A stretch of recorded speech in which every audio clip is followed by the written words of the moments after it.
Hello everyone, Andy from Skirmish Hobby Projects again, joined once again by Josh, and as you can see from the table we're doing something a little bit more different this time, but also not different for the channel. I'm finally putting the pillage models on the board to play with, unpainted because I'm lazy. Josh is here because he's played the game a little bit more so than me. In fact, he's the one who told me that the game exists and sort of basically started this whole journey. So, Josh, if you don't mind, do you want to sort of just explain what the scenario we're doing here is, just so people can understand? Of course. So, Pillage itself is a war game set in the Dark Ages. They are slowly releasing expansions for other periods of history, such as late antiquity and also the early medieval period. The premise is you create a little warband with all sorts of different bits of equipment, and then you sort of duke it out over small-scale skirmish battles, particularly over villages. We're going to be doing scenario number 2 today, which is pillage. So the idea is one of us will be defending a village whilst the other tries to burn it and loot it. In pillage, you can go into buildings to search for loot. Your guys pick up loot, they become encumbered depending on how much loot they've got. So the objective will be for the attacker, they have to make it off the board with 10 bits of loot for a minor victory. For a major victory, it'll be 10 bits of loot and they'll have to burn down at least 2 buildings. The defender will get to set up 1/4 of their force rounding up within the centre of the board, just to act as an initial barrier for the attacker, and then the rest of the forces will come on from the side. I sadly don't have any roads today, so Andy and I have done a gentleman's agreement of the centre of the board will be considered a road. That just increases movement for guys moving across it. But there are some small houses on the edge with farm animals which you can capture for bonus bits of loot. Happy days, right. Me and Josh will get through to sort of deploy and setting everything up, and then you'll join us again. So here we are. We've done the deployment. We rolled off. I won the roll off and decided that as I'm playing as Anglo-Saxons, it seems more thematic and historically accurate that my guys should be defending the town. Hence why I've got 4 models in the middle, forming a little shield wall. We'll come back to that in a second. And rightly so, Josh taking the Vikings. They're coming in as the attackers to come and steal / burn all the things. In terms of the list, I'll put the lists up before the game as well, so you can see what forces we're deploying, or either before this segment or after the segment. It will be somewhere in the video. Who cares? I'm amateur. But as you can see, my guys are coming in from the edge here. I took the talents that gives my chieftain, Eadric, here in the middle, has got 1 extra hit point, so he's a bit more of a tank, a bit more of a threat. But more importantly, my shield walls can be formed with 4 men only, not requiring 5. So these guys have formed up. They're the Fyrdmen. They're basically the local inhabitants here. They've quickly grabbed their sword, their shields, their helmets and everything. They're ready to face the Dane menace that's coming down the way. That's where we are for now. I think we're going to roll off to decide initiative and then just see where the game takes us from there. And I'll try and give you guys a bit of a blow-by-blow to try and help you learn it.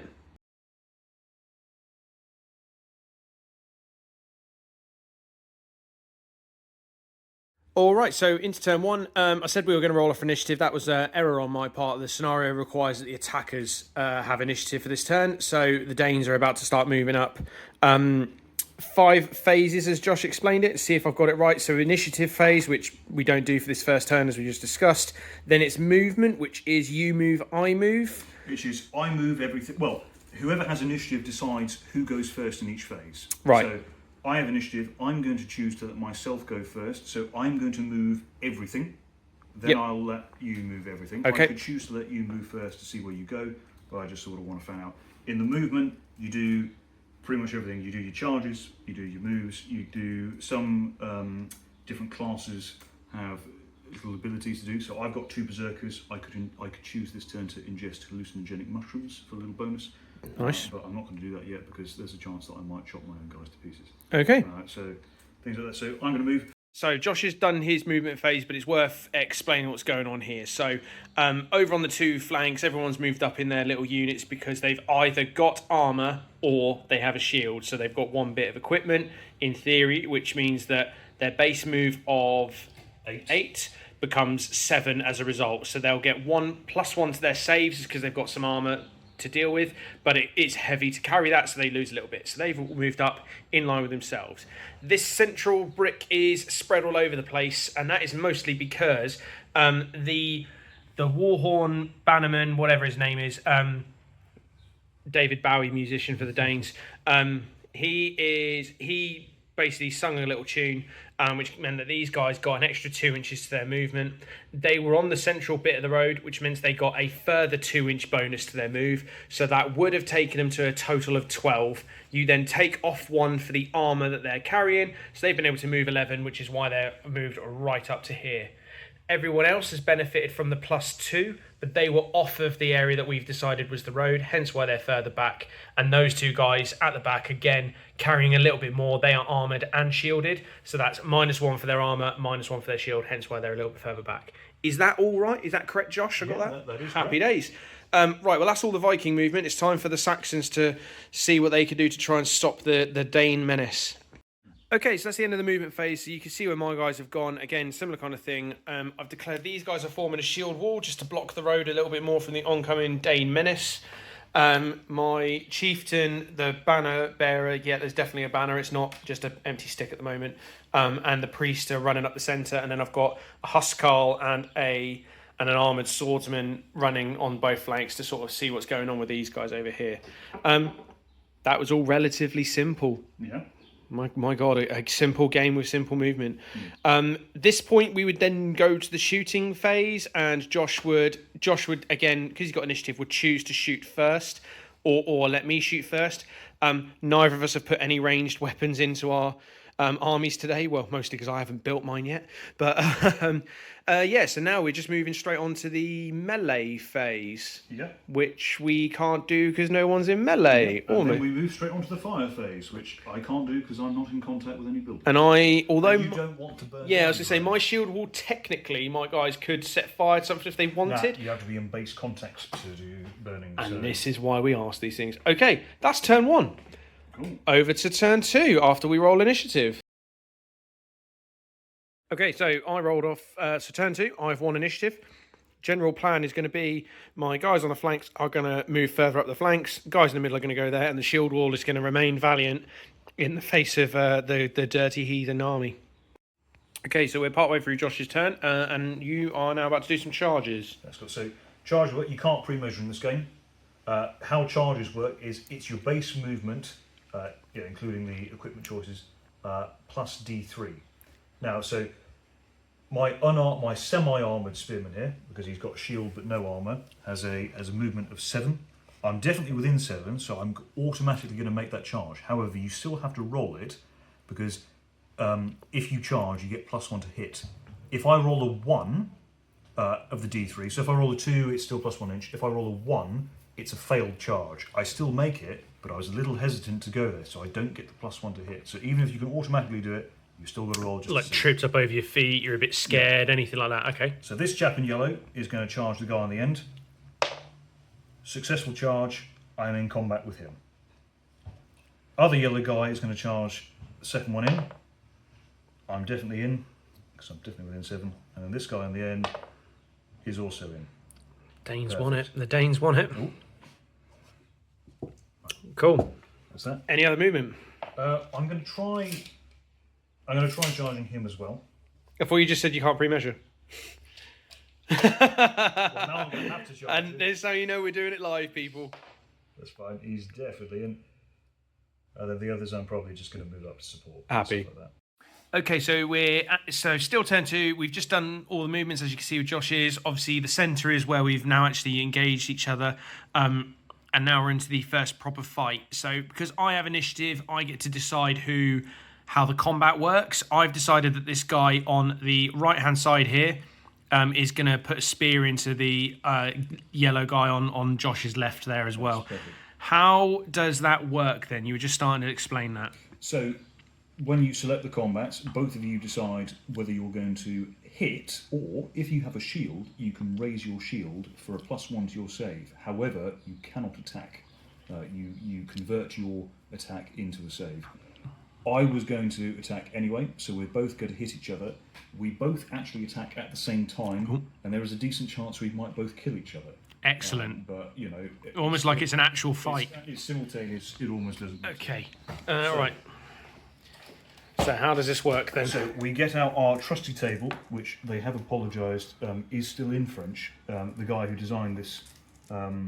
It's all right. I'm like level 20 something on Duolingo, mate. Oh, I'm basically great. fluent. So he's from Brittany, and naturally he made the rules in French. Victrix have done a decent job translating into English, but as you can see, instead of saying unarmoured, semi-armoured, and fully armoured, it still says it in French.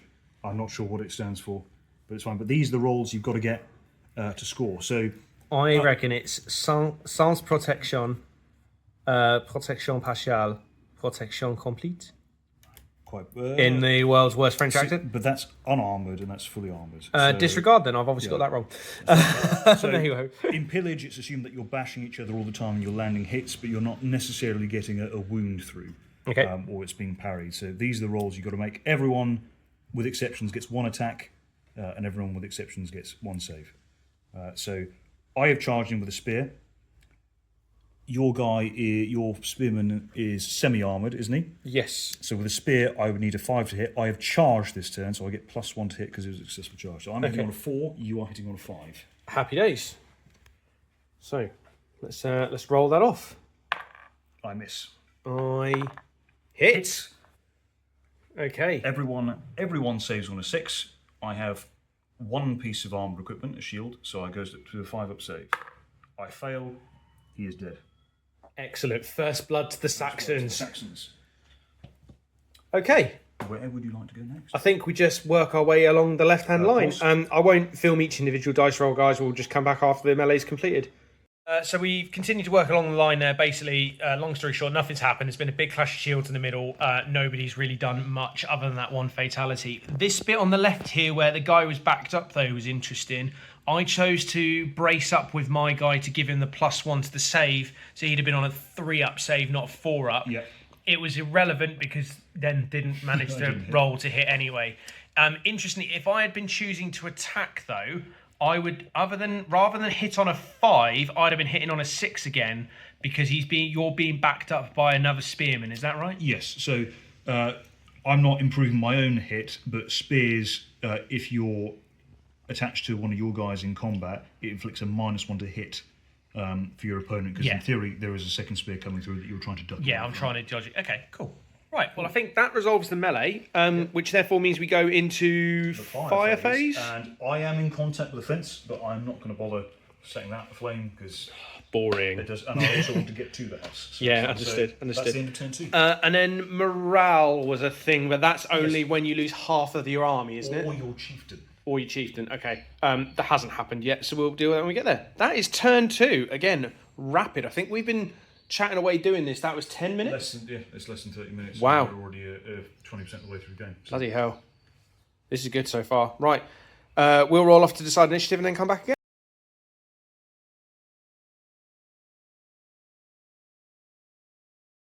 Okay, so we're part of the way through Josh's movement phase. And yeah, so he's moved. He got a guy in base-to-base contact with that door, so he's now magically moved inside the door, and we're on to a loot roll. So I do a search roll first.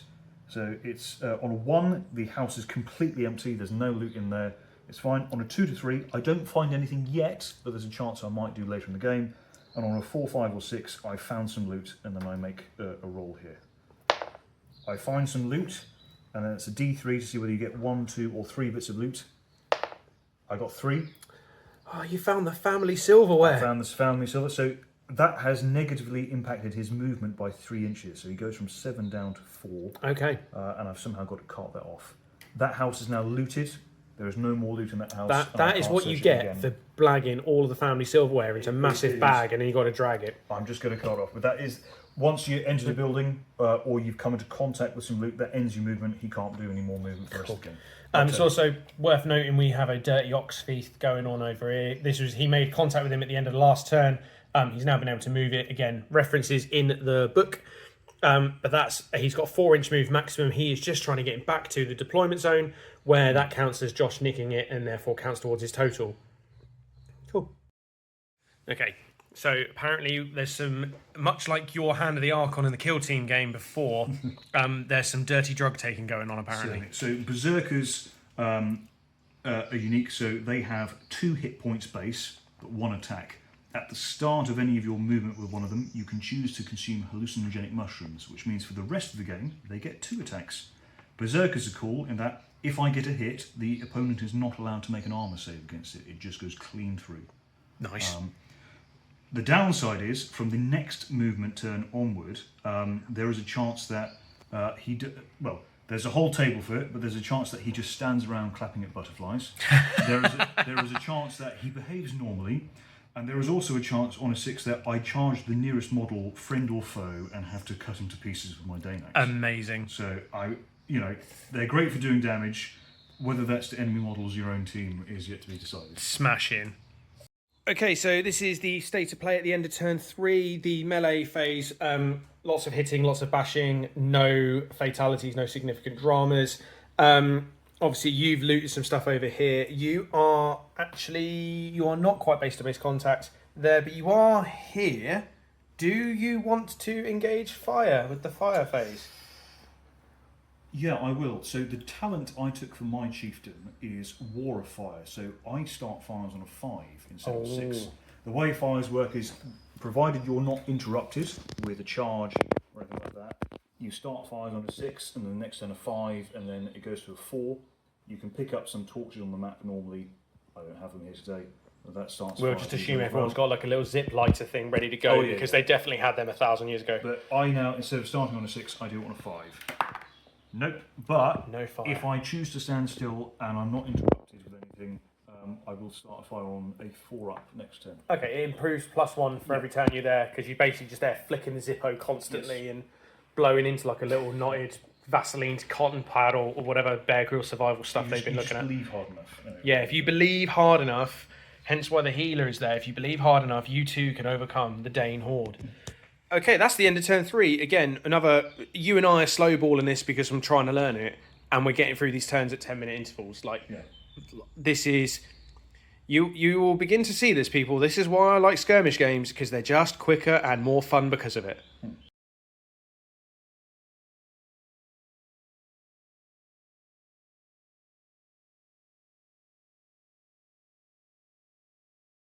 Okay, so another round of charges have gone in, as you've seen from the pictures. The red marker there is because when Josh rolled this guy's mushrooms, he is clapping at butterflies, as we're going to say. He's obviously been double-teamed by my Huskar with his Dane axe and a guy with a sword, just to make sure that we get rid of this really dangerous thing. So I'm going to roll to hit with the Huskar. Now, the Dane axe is a sort of special kind of weapon. It's got different stats to everyone else on a specific table. So if we come over to the book... I have charged. I'm hitting a partially armoured.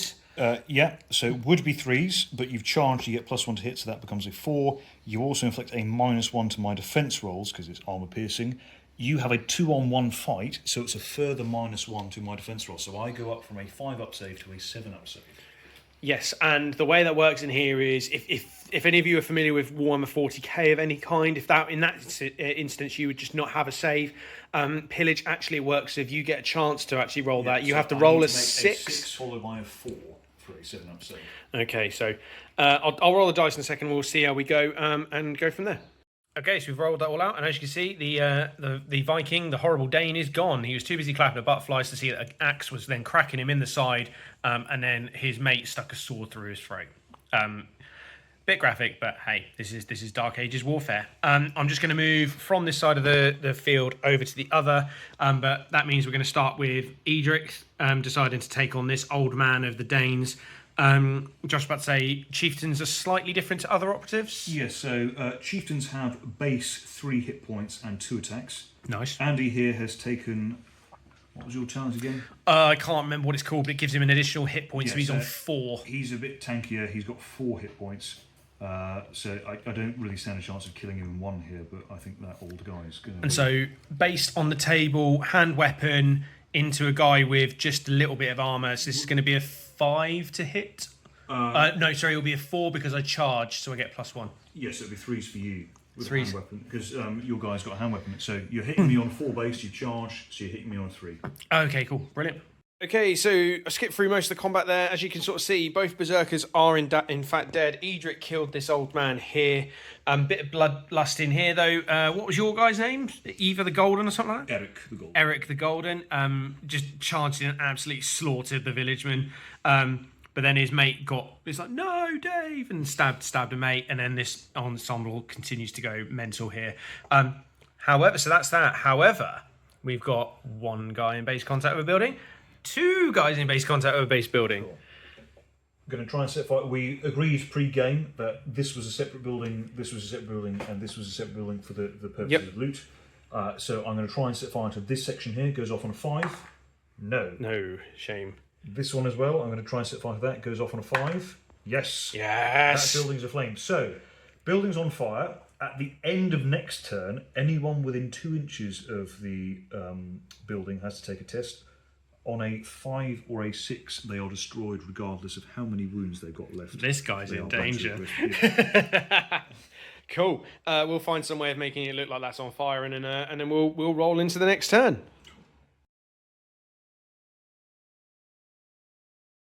Right, so this is turn 5 now, yeah? Right, and all hell has broken loose. So, obviously, the 2 berserkers dying. Everyone on the Dane side is now panicking. There's a building on fire. People are running with sheep. There's Nessie the cow who's been dragged away. Like, it's all gone mad. My guys that killed the berserker over here have sort of fanned out. So, we've now got boss v boss fight. Awesome. Always happy to see it. My shield wall broke, and so I've just poured through the gap just to see what's going to go on. This guy with the banner, the John Cena banner, is just gonna kill this guy, or hopefully do so. And then over here we had the old man of the Danes was something like, oh no, I'm being charged by a guy with armor and a sword, and I'm gonna run, and oh no, I've fallen over my shoelaces. So this is gonna be embarrassing to watch, I suspect, for someone. And then we've just got this one guy carrying a head who's determined to set fire to a building. So all carnage going on here. We're just going to go into the sort of melee phase. We'll come back afterwards and see where we're going. Okay, so that wasn't as dramatic as we thought it was going to be. This thing over here, so despite the old man of the Danes falling over his shoes on the way in, he managed to spear my guy, who was then just chopped the guy's head off in the process. So they're both dead. Over in the centre here, I've got not a whole lot happened. My banner bearer killed one guy. The other guy who charged did nothing, and then still stalemate in the middle here. However, the boss fight, 2 hits, 2 wounds apiece. 2 hits apiece, 2 failed saves apiece. Erik the Golden is down to 1 wound. Thank goodness I gave Eadric the extra thing, because that may be the difference. But yeah, there's a fair bit of death and destruction on here. Only thing left to do for this turn is to roll for the fire. Cool. So is this first or a second attempt? Second. This is 5. No. On a 4. Oh, shame. Cool. So it maxes out at 4, so I can't improve it. But yeah, all right. End of turn 5, into turn 6. Oh no, we've got a guy to see if him and some. On a 5 or a 6, he burns up. No armor save, no nothing. He's okay. Oh, he's not quite going up with his mutton. Right, that is the end of 5. Let's see where we go in turn 6.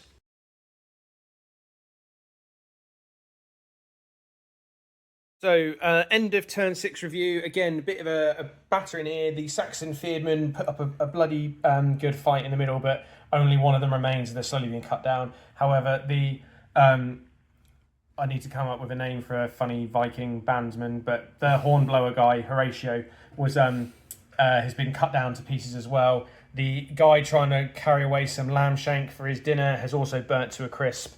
And this guy is still failing with a Zippo lighter to make it set fire. I wonder if he's realised that actually a head is not a good lighter. Mm-hmm. The boss fight in the middle, 2 hits went through, both saved, both times. So that's ongoing. But yeah, that's the end of turn 6. 1 set of loot has been deposited though, so it's not been a bad day for the Vikings per se. Importantly though, over half of the Viking force is now dead.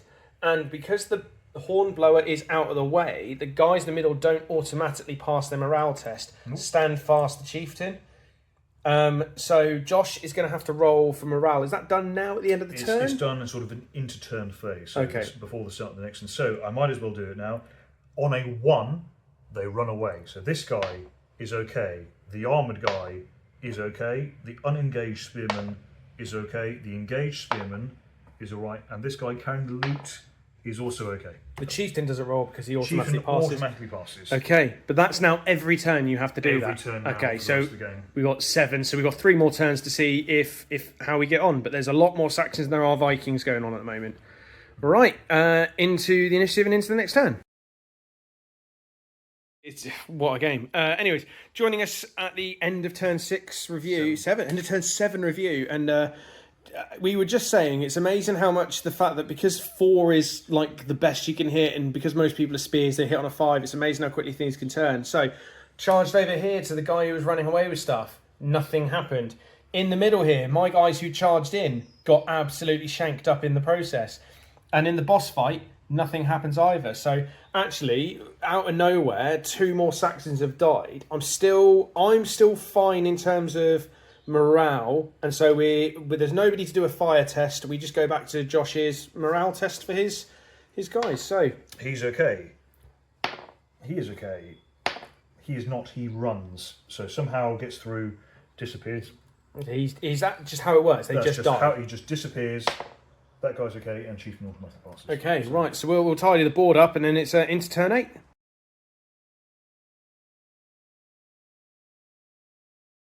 So, end of turn 8, and these guys are determined to be a disappointment over in the corner. This guy charged in, did nothing. This guy charged in, fell over his shoelaces, stabbed himself with his own spear. A Huskarl charges into Erik.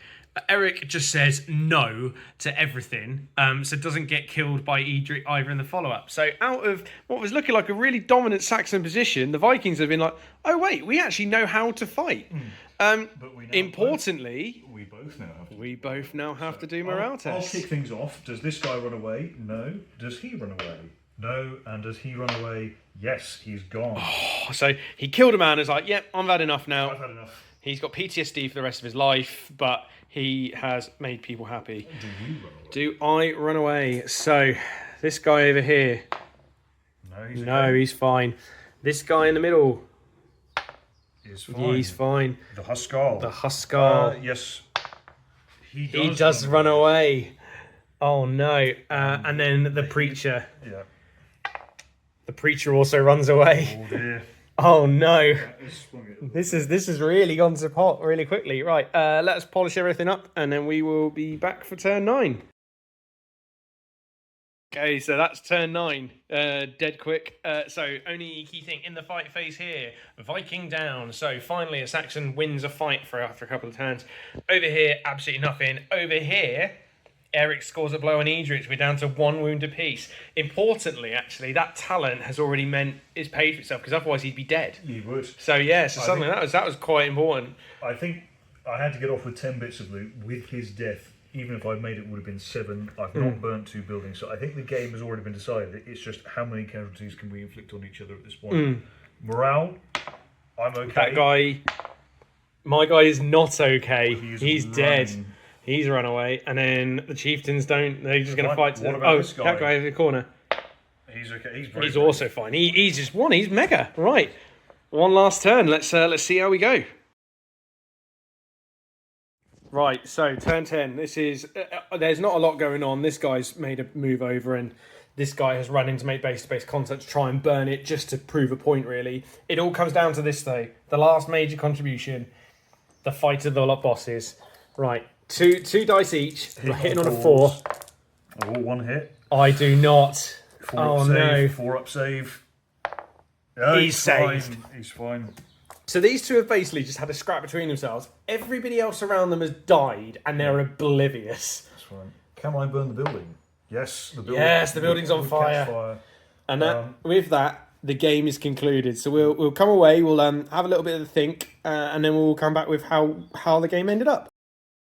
Okay, so to summarise the turn there, I think it was I think ultimate result is this is an Anglo-Saxon victory, but I suppose you could say at what cost. So Josh's objectives were to steal 10 loot, and then to get a major victory was then to burn 2 buildings as well. So although you burnt both the buildings, you didn't get the 10 loot.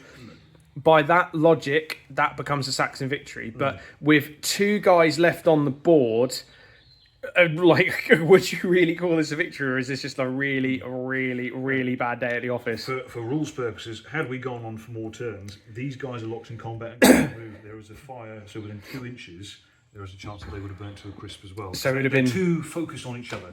They can't even break contact for that. But no, this is, mate, thank you. First game of Pillage. I'm loving that. That was a lot of good fun. That really swings. Really, like, 4-up being the base of anything. Like, not a lot of stuff gets much more than a 4-up. Suddenly makes a massive world of difference.